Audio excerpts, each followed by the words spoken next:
Right.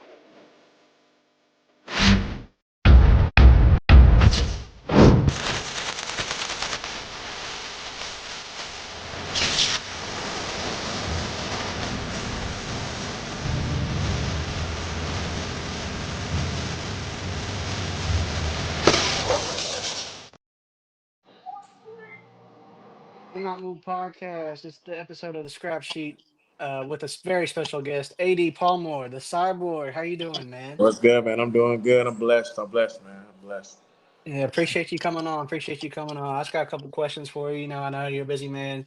Got a fight in 2 weeks.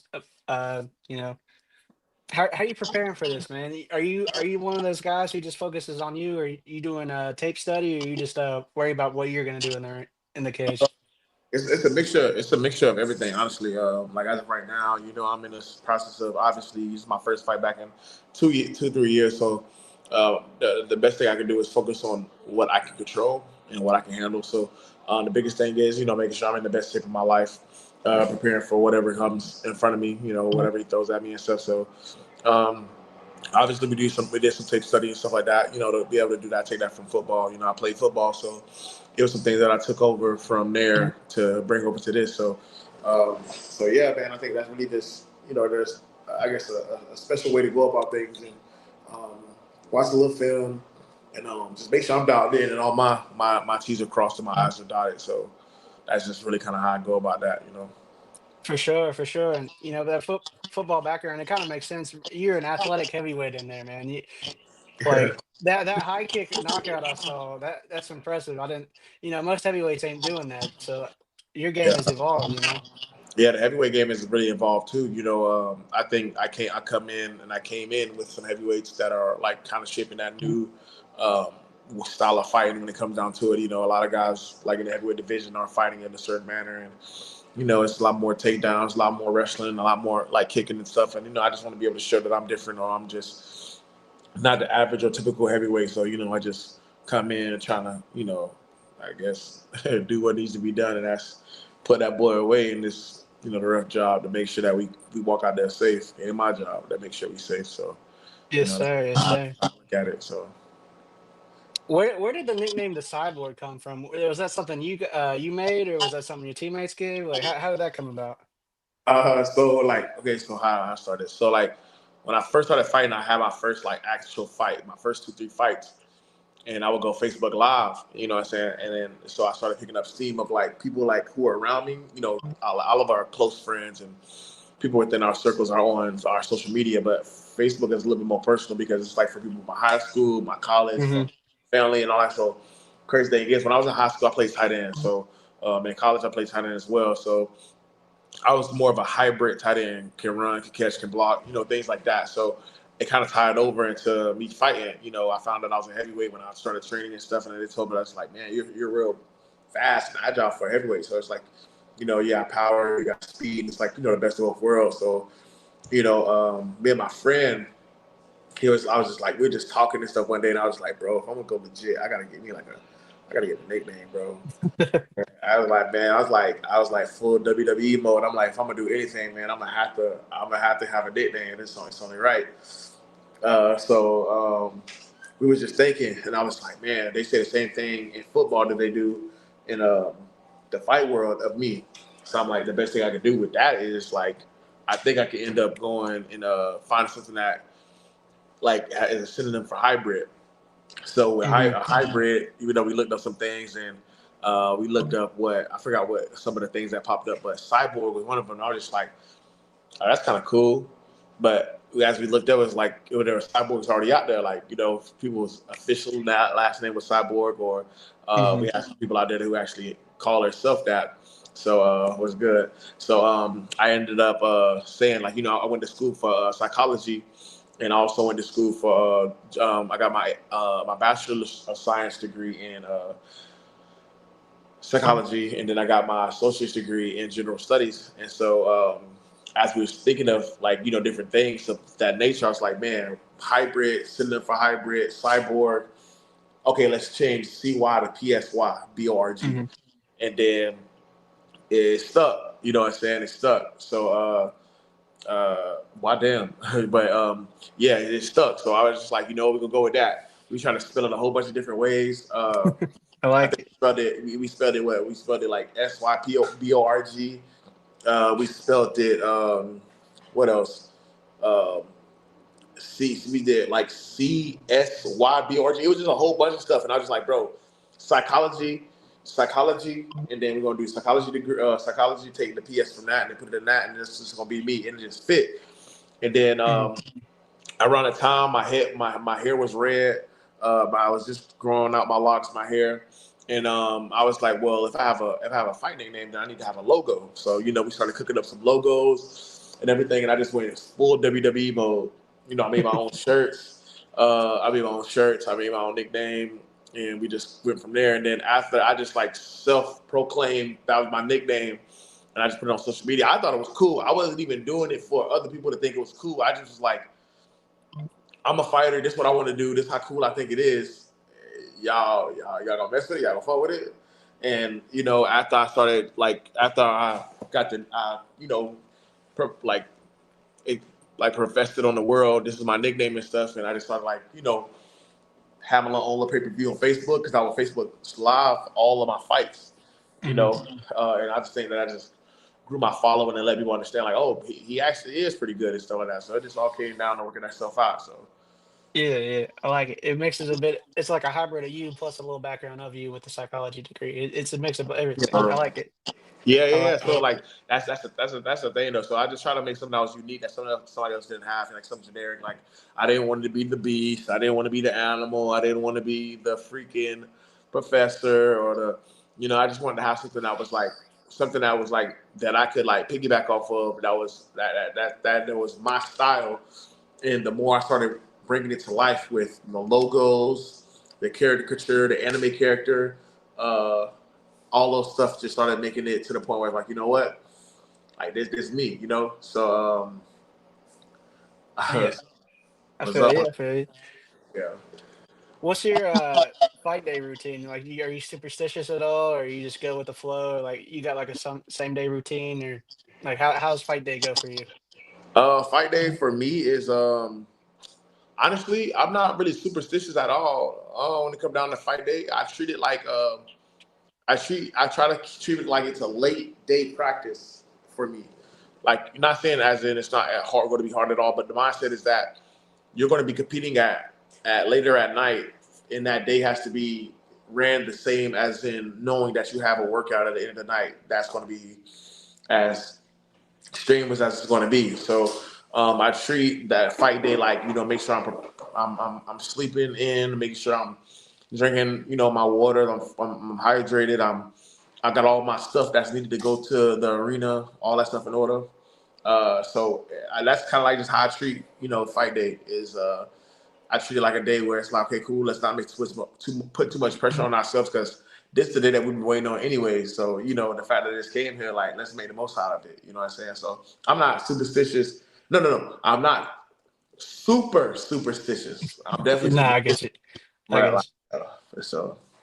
Yeah. Do you have a specific fight song, or is it just what you're feeling that week, that camp? Do you change it up at all? Hey, so look, I got my own fight song. It's Yellow Tape Season by Ballistic. If you want to look it up on YouTube, look it up on Apple Music, you know what I'm saying? I'm on there as well. I had a fight song, man. It's crazy. I knocked this dude out, and then this rapper came up to me while after the fight during the because after I fight, every time I end the fight, I go out in the crowd and I like pass out fight flyers. I pass out my fight business cards. I pass out just try to sell my merch and just thank everybody for coming, things like that. And he walked up to me and was like, "Hey, look, I know your business, so I'll let you promote yourself, but I just want to let you know, like, do you have a fight song?" I'm like, "Nah." You're like, "Can I make one for you?" Like, he's like, "Hey, can you DM me and tell me what you all want in the song? And I'm gonna try to make it to the best of my ability." And so when I DM'd him and I had like told him like, "Hey, this is what I wanted to sound like. I wanted to have these type of instruments in it. I wanted to sound like this. I wanted the feeling of the music to be like." If I was playing and I just turned Madden on or I just turned WWE on, I want the sound to feel like I'm in the video game. Like I'm like, what I'm saying, that's what I wanted to come with. So he definitely captured every element that I told him to put in that song. So, if you have some time, look up the song Yellow Tape Season. Just type in the cyborg THEPSYBORG, Yellow Tape Season, and and YouTube, and yeah, listen away. Yeah. You know what I'm saying? Yes, So, sir. Yes, sir. but We'll but get I it. do gotta back up before because before I had my fight song, I used to always walk out the Gangsta Party by Tupac. So I'm very close to Okay. Okay. Yeah. All uh, right. my bread and butter. Taking time to get me going every time. So. Yeah, I saw one video. It looked like one of your homies posted it, Vegas Kai. After your last win, you got the cigar, the chocolate cigar. Are you celebrating with a cigar on May 9th? Is that the plan? Yeah, that's the plan. So crazy thing is like I think last I told my what was it? I told my brother, shout out to Kai. So he a streamer, he big in Vegas right now doing his thing. But yeah, after every fight, after every win, I smoke a cigar, I always felt like it's crazy because it was a tradition that I did. I think it's crazy, just a crazy story, like funny story to me, but I remember it like it was yesterday. I was at this what was it? I was at this like kind of like hole in the wall promotion out in Oklahoma. They were telling me to come down there and fight this dude that was renowned for like knocking local guys out.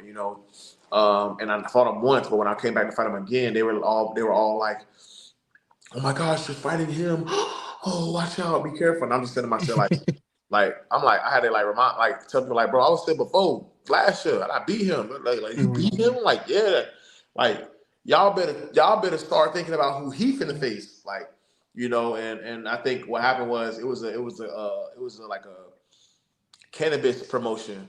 So Mm. once we had concluded with the fight and stuff like that, they were giving me like a whole bunch of like goodie bags. You know what I'm saying? I had got like a cigar. I had got like some cannabis gummies. I had like some cannabis protein powder, drink packets. Like it was just a whole shirt, all that. And I think when I was back there, they gave me a freaking cigar.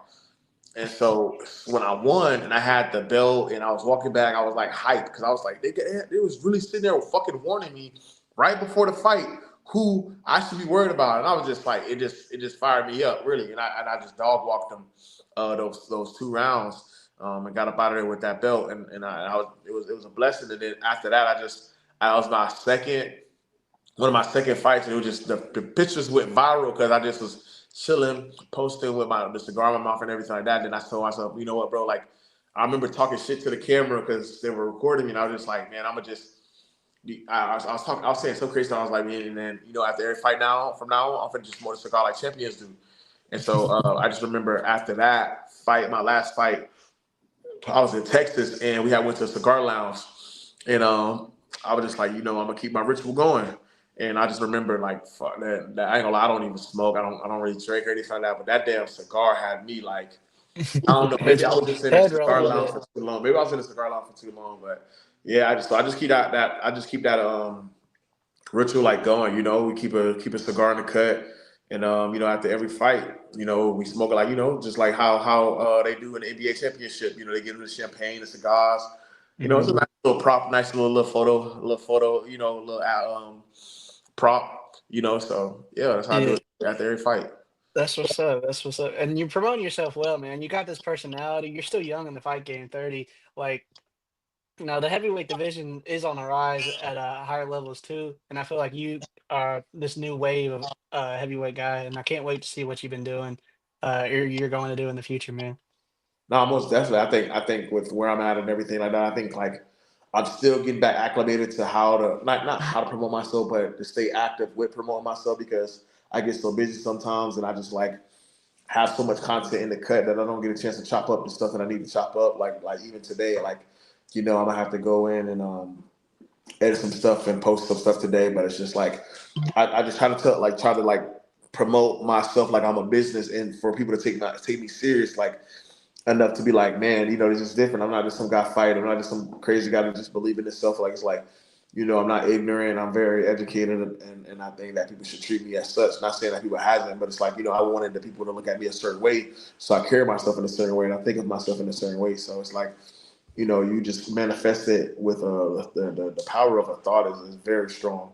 But the application of it is even stronger. Once you see it, once you imagine it, and once you apply it, it can definitely manifest to anything it is that you want. Because I can definitely tell you this: But I told my 9-year-old self, my 10-year-old self, my 5-year-old self, or my 15, 16, 17-year-old self where I was going to be at right now. Part of me will believe it, and then part of me be like, how the hell did I get there? Like, bro, you're gonna be in Kansas fighting with all the stuff that you possibly dreamed of at the age of X, Y, and Z, and you still not done yet. So, with that just being said, it's just a matter of like knowing like where I'm headed at, and then doing the right things to continue to stay on that right path, so I don't deter my future or deter my path and prolong where I need to go at. So Yes, sir. Well, thank you for joining me here, man. Appreciate it. It's been an awesome interview. yeah. You're fighting what? Air Combat 2, right? May 9th? Yep. Is that? Yes, Yep. sir. Yep. Yes, it's Air Combat 2, Air Capital Combat. Yeah. Air Capital Combat. Yeah. Yeah. So it's here in town, Wichita, Kansas, May 9th. And it's gonna be a good one, man. They haven't released the fight card yet. But I think I'm main eventing. Me personally, I really don't care. I just want to fight, to be honest. Like certain stuff like that in this age and time right now, I don't really care about main event. But that just lets me know that I'm fighting at the end of the night, and all eyes on me for everybody who stayed. You feel me? So, but as far as like anything else, like I'm just ready to go out there and get my feet wet again, like, and just show what the work I put in and how long it's been overdue, from the tears, from the sweating to the prayers, to the doubts, to all the things that I had to go through. And it's just time for somebody to feel all that emotion and all the sacrifices I had to make to get to where I'm going at, So somebody got to pay, man. So. Well, I can't wait to follow your story even more, man. Appreciate you coming on, So, being the first guest of the Scrap Sheet. Appreciate you, man. Yeah, for sure, man. All love, man. Yes, sir. Appreciate you. See if JB will cut this, and then I'll chop it up. Okay. Yeah. Just let me know, send bits and all that stuff you want to do. You want to send it to The Not Move podcast is fueled by Dubby Energy. Smooth, jitter-free focus, and flavors that slap. Mango, berry, watermelon. Whatever gets you locked in, they've got it. Hit up Dubby.gg, use promo code NOTMOVED, and snag 10% off your order. Stay not moved, stay energized. Number Friday nights, 9 Eastern. It's the Dribble NBA edition on the Not Move podcast. We break down the week, the trades, the highlights, everything around the league. Tap in, chop it up with us, and get the takes that move the game forward. Stay not moved.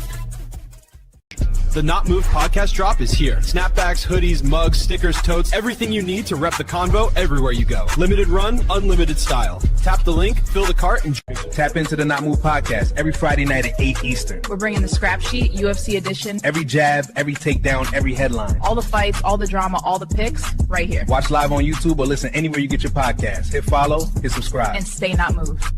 Need some new Not Move drip? The In the Wickets hoodie just dropped. Super soft fleece, heavyweight feel, and the official NMP patch on the sleeve. Tap add to cart, check out, and let us handle the rest. In a couple days, it shows up at your door, ready to rock. Rep the podcast from the couch to the tip.